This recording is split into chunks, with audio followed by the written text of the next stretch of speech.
قصة أمينة كرم من طفلة الكنز إلى حرب الكواليس والانقلاب الصادم. أهلاً بكم يا عشاق الأسرار في رحلة جديدة مع عبدو وقصصه المرحة.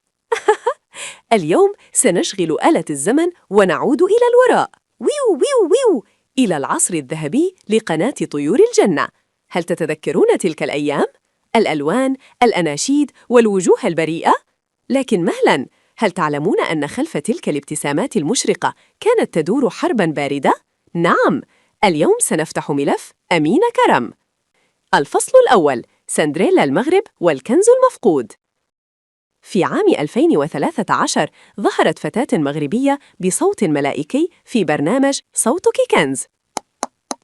أمينة كرم اكتسحت التصويت، فازت باللقب، وأصبحت فجأة النجمة رقم 1. الفتيات الصغيرات أحببنها، الحجاب الأميق، الابتسامة الهادئة، وأناشيد مثل أنا مالي فيهاش وكبرنا. كانت تبدو وكأنها تعيش في حلم وردي، أليس كذلك؟ لكن وكما يقولون في القصص المشوقة، ليس كل ما يلمع ذهباً. فجأة بدأت أمينة تختفي من الكليبات، والهمسات بدأت تعلو. أين أمينة؟ ولماذا تغيرت نظراتها؟ الفصل الثاني: السر العميق، القيم مقابل الموضة. هنا تبدأ الحكاية بالتعقيد.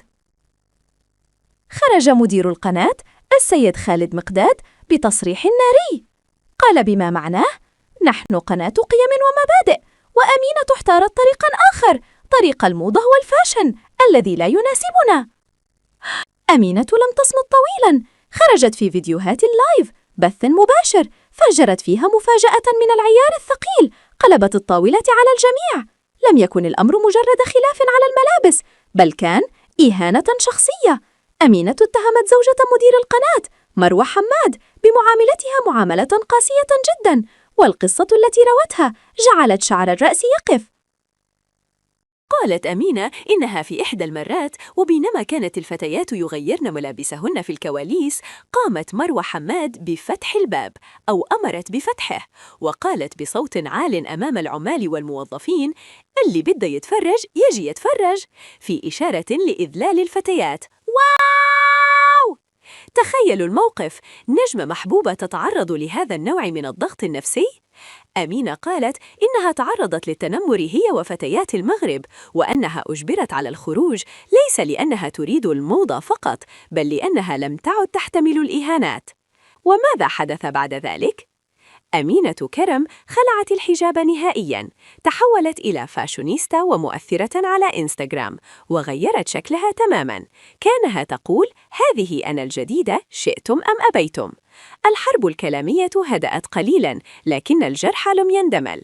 قصة أمينة تعلمنا درساً هاماً يا أصدقاء: الشاشات تبيعنا الأحلام، لكن الكواليس قد تكون كوابيس. الآن دوركم يا محققي القناة، هل تعتقدون أن أمينة كانت ضحية للتنمر، أم أنها فعلاً تخلت عن مبادئها من أجل الشهرة؟